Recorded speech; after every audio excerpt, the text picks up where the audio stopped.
Hello guys, so we starting our INHS 200 presentation, group number 4, Amrit Palkar, Prapreet Kaur, Jaswinder Kaur. So Amrit will explain you more about it, historical overview of evolution of First Nation health practices. So she will start at that. Everyone, my name is Amit Palkar. I hope you all are doing very good and please be safe and stay home. As all of us know that it's a group presentations and we are three of us who are doing presentation. So without wasting my time, let's start today's presentations. Our presentations is about historical overview of evolutions of First Nation people health practices. So, Aboriginal peoples refer to the original inhabitants of Canada and their descendants, including First Nations, Inuit, and Métis people. First Nation play very huge role in our culture. No doubt, the origin of the First Nation people started with the British Columbia. British Columbia related with the multiple origin stories that describing the actual origin of the First Nation people. Also, First Nation enjoy good health due to their active lifestyle and healthy traditional diets. These diets were balanced and include proteins, health fats, so some fruits and vegetables. Good health include ceremonially, spirituals and physical elements. All the communities and family greatly value historical approaches for preventative health cares. If I talk about the Canada, there is a lot of health inequalities between the indigenous people and the non-indigenous people. I believe that there are some factors that are very basic on the disparities that provide a general overview to the First Nation health in the Canada. Well, there are some more factors that I would like to introduce in our presentations, like historical health healing. That means healing person's mind, body, spirit, and emotions. Historical health as an approach to life. It considers whole health, how he or she interact with his or her environment rather than focus on the illness. Further, residential schools, traditional wellness, colonizations, and traditional medicine. Traditional medicine refers to the health practices, approaches, knowledge, beliefs incorporating plants, animals, mineral-based medicine, spiritual therapies, manual therapies, exercise to treat the diagnosis and prevent the illness to maintain their well-being.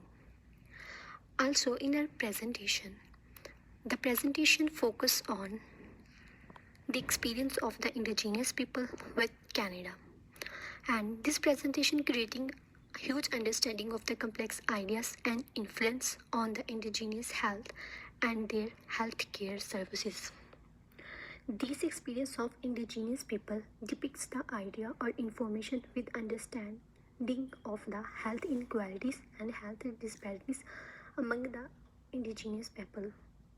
It has also become the global concern in these days. Now, we are further our presentations with the Prapreet Kaur with more overview over the historical health healing, residential schools, traditional wellness, nation and colonization.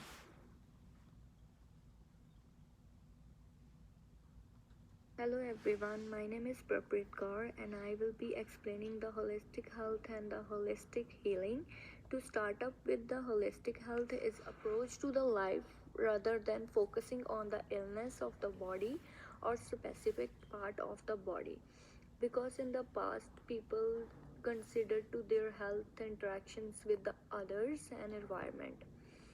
And moreover, I will let you know about it, the holistic healing. Holistic healing is considered to the whole body, person, mind, spirit and emotional. These are the four important parts of the holistic health.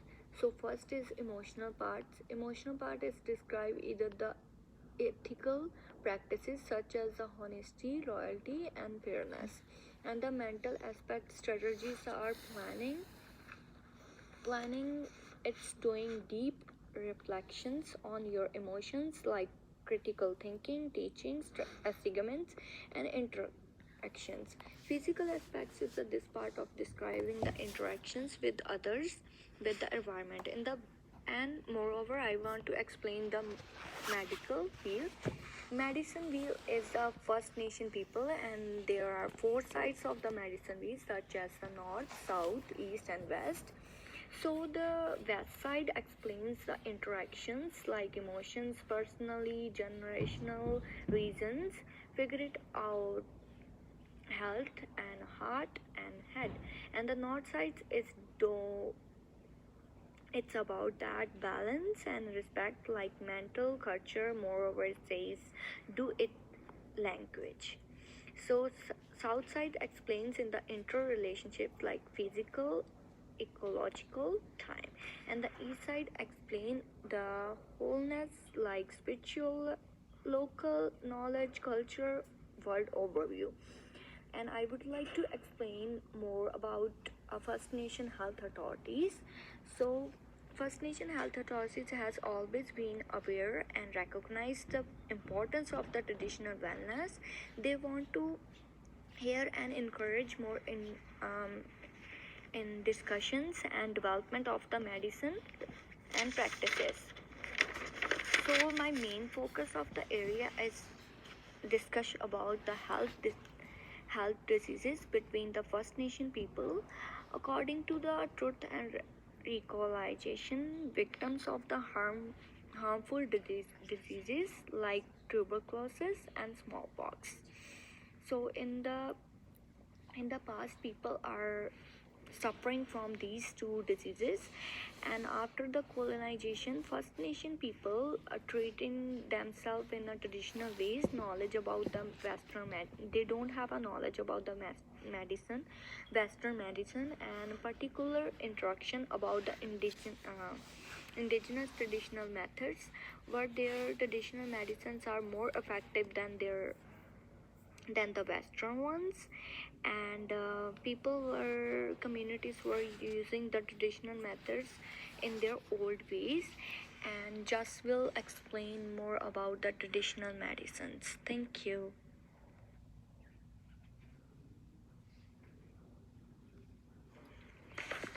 Hello, my name is Sindar Kaur. As we are talking about traditional method of indigenous people, well, they used their own traditional method to recover themselves from any disease at home rather than go to hospital because they afraid to face some problems in hospital such as discrimination and racism. The second thing is that the hospitals were too far from their houses as they don't have any vehicle to go to hospital on a time. If they reach to hospital on a time, then they have to face money problem because they don't have enough money to treat themselves at hospital or buy any medicine because most of indigenous people were unemployment. They don't have any job to earn money. They're just surviving. They're not living normal life as others, living their happy life. And the second thing which I want to explain is about government policies. As in government policies, they do not provide too much policies in favor of indigenous people as much they need at that situation where they don't have anything they don't have job, they don't have enough money, they can't survive their life, they financially broken, they don't have any home. And then no matters what the policies on the rule where it was the direct opposition of the holistic model of the health, and illness become it did not only broke the balance between the factors determining the overall health. The second, they're still struggling for policies, and there is a one more policy like reserves are included in the policy as free up land and arriving settlers for original people. In Aboriginal society, they provide other policies. These policies was not only for adults, but it's included the indigenous society's children, where provide a reserved school for children where they mistreated as well, because the schools they were forced to residential school where they have to face harassment by teachers, and the children become in stress and their behavior like very aggressive, and they attempt suicide because they can't share many problems with their parents in residential school, because their teachers always with them whenever they are with their parents. So that type of problems that indigenous people and their children faced in at that time, where they don't have enough money, they don't have job, they are in residential school where they are not well educated, so they do not get any good job in future.